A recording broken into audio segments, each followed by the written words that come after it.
On this question we have 13 data values. The minimum is going to be 5.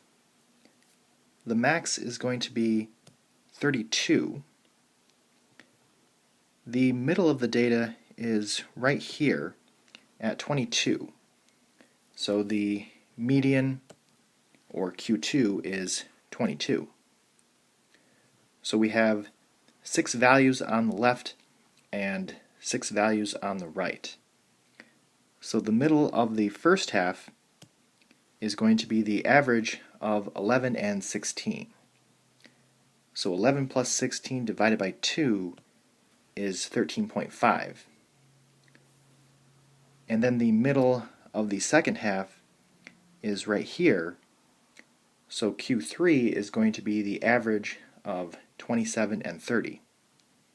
So 27 plus 30 divided by 2 is 28.5.